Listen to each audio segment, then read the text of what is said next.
Everyone loves Pokemon, but not all Pokemon are loved equally. Hey, I'm Vincent, and today here on Cartoon Hangover, we're going to take you through our list of the top 12 underrated Pokemon from Generation 1.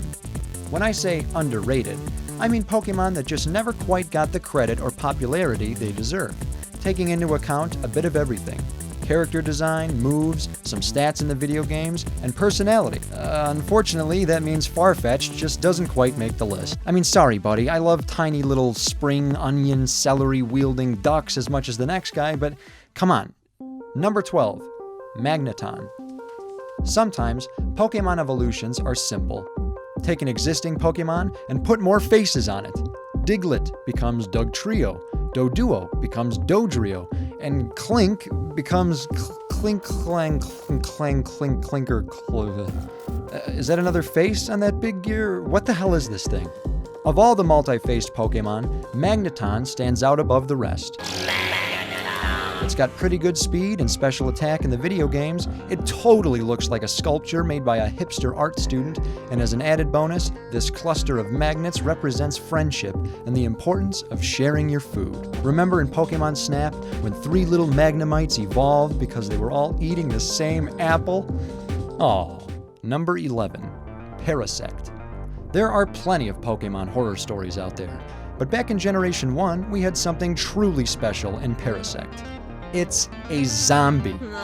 According to its Pokédex entry, Parasect is a host-parasite pair in which the parasite mushroom has taken over the host bug. Yowza! That's why Parasect has no pupils. It's a freaking zombie. Zombie Pokemon. Number 10, Golduck. Back when Pokemon was just starting to become popular and everyone was watching the first few seasons of the anime, Psyduck really made a name for itself. A big yellow duck that constantly has headaches, even on paper that makes for a funny, memorable character. So memorable, in fact, that people completely forget about its evolution. Golduck.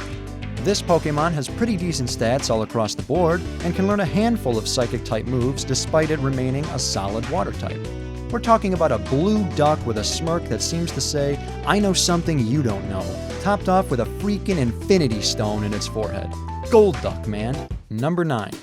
Doduo, the wingless two-headed bird, is undeniably cute. With its 2 heads that don't always seem to agree, a ridiculous voice, and the fact that it's perhaps the most original-looking bird Pokemon of the first generation, it's not hard to imagine why we think Doduo is underrated. Number 8. Primate. While it's not uncommon for a Pokemon to be difficult to catch and put up an occasional fight before being caught by a trainer, Primate stands tall amongst its peers for being possibly the most stubborn, hard-to-catch Pokemon in Ash Ketchum's entire run as a Pokemon trainer.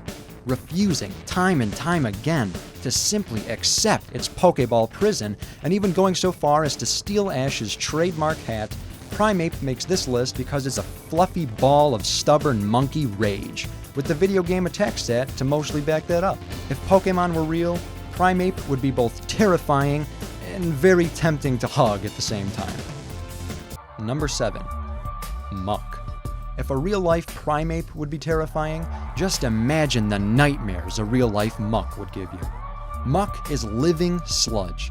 Living, poisonous, amorphous sludge with a big drippy mouth and lifeless cold eyes. Imagine this thing turning a corner toward you as you're walking by an alleyway. Imagine it slipping beneath the crack under your bedroom door late at night as it cries out. Muck is underrated because it's the boogeyman of the Pokemon universe, and nobody seems to realize that. Number 6. Hypno. I know what you're thinking. Vincent, what could be scarier than the boogeyman of the Pokemon universe? My answer? The Freddy Krueger of the Pokemon universe, aka Hypno, a Pokemon who has yet to really hit mainstream attention for the serious walking creepypasta that it is. I'll give you 2 of its Pokédex entries from the video games. When it is very hungry, it puts humans it meets to sleep, then it feasts on their dreams. It carries a pendulum-like device. There was once an incident in which it took away a child it hypnotized. Oh, really, Hypno? Just once, huh? That poor kid. Number 5.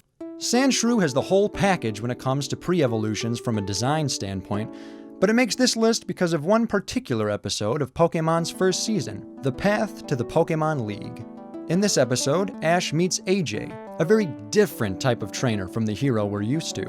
AJ and Sandshrew have a bond similar to Ash and Pikachu's, however his training methods are very different from Ash's. Using whips, tight bracing, and constantly commanding Sandshrew to dive into water, its natural weakness, this episode really presented some themes that made us think, even as kids. Was AJ's tough love type of training acceptable? Isn't this animal abuse? What could cause someone to be so hard on themselves and their friends? No answers to these questions are given, and AJ doesn't change his ways in the end. Ash and AJ part ways as unlikely friends. This episode really makes an impact, and because of it, along with its adorable armadillo-y appearance, Sandshrew should serve as a constant reminder of the incredibly dynamic relationships Pokemon can have with their trainers. Number 4. Weezing. Weezing is my personal favorite Pokemon of all time, which just might have something to do with it showing up on this list, but I can tell you why. Weezing has a very impressive defense stat in the games, and his character design's got this interesting blend of I'm gross, but also I'm appealing and helpless. I have no arms. Weezing has a Pokédex entry in Generation 3 that reads, by diluting its toxic gases with a special process, the highest grade of perfume can be extracted. Meaning Weezing is both a big, gassy purple balloon, as well as a floating metaphor that you shouldn't judge a book by its cover. Except when it comes to far-fetched. Number 3. Venusaur.